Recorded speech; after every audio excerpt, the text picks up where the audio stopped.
So another way to retain nutrients is through certain types of cooking, Okay. right? So when we start talking about processing, you can actually look at vitamin C retention again, depending on what kind of cooking method you're employing. So at the very lowest, if you do something like deep frying, there's like very little nutrient retention. I want to say it's like 10 to 15% or something Is of it like your the heat that just kills the super nutrients? high heat, right? And usually for prolonged periods, sometimes triple frying. If you're trying to get like a really crispy exterior, sometimes chefs will actually fry things twice, or 3 times even.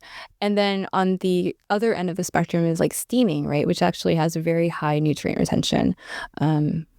Don't quote me on this. I want to say it's like 80% or something for steaming. And then there's a spectrum in between, right, of all the other stuff. Like, what is So the other stuff? Can you lay that out for us? so, you have like poaching, which is above boiling because boiling is at a higher temperature. Usually poaching is at a lower temperature. And then you might get to dry heat cooking methods. And then you have braising and stewing, which are for longer periods of time. And then you have sauteing, right, which is high temperature, but like shorter periods. And then maybe using the oven and in varying amounts of time, and then all the way down to like deep frying. And then how about like where does barbecuing and smoking sit on that? Yeah, 'Cause so smoking, probably like a little bit above deep frying, I'm assuming. yeah, okay. This is a full gamut of cooking methods. And so in we talked about the processing. Would you consider the cooking method a type of processing? Yes. Okay. Yeah. I mean, I would consider it the processing. Okay. Yeah, because you're taking an initial product, right? And then you're processing it through your cooking method.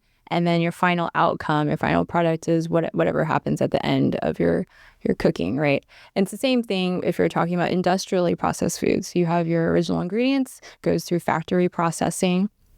And then at the end, you have your final product, which could be either minimally processed, like something like yogurt, right, is a processed food, but it's minimally processed compared to something that's like a much more like ultra processed food, like I don't know, Hot dog. hot dog. There you go.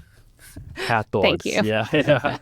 Okay, so maybe can you go a little deeper on what ultra processed foods are? Because not all processed foods are bad. Like yogurt, you said, that's a great example, right? Like it's not like we have cows. We can't just get that. We can't get those probiotics we need people to do it for us. Yeah. So in the most general terms, like minimally processed foods maybe have one step of processing, right? So yogurt is like a fermented milk product, right? So that is still processing, but it's not multiple steps of processing involved. Whereas a hot dog is like the meat, you have different types of meat, it's put together, it's like you're adding all these synthetic ingredients to it and then like doing something to it, like color and I don't know, and then it comes out as a hot dog. There's like multiple steps, right? And I think that's one part that is actually quite controversial because a lot of people are saying, some people say, it's not bad to have ultra processed foods in a diet, which, it really depends on what definition you're using for ultra processed foods. For me, I'm thinking more in terms of like how the foods were processed. Obviously something like yogurt and cheese is going to have a lot less heat processing than something like bacon, which at the end when you cook it with high heat turns out to be one of the worst foods that you can eat.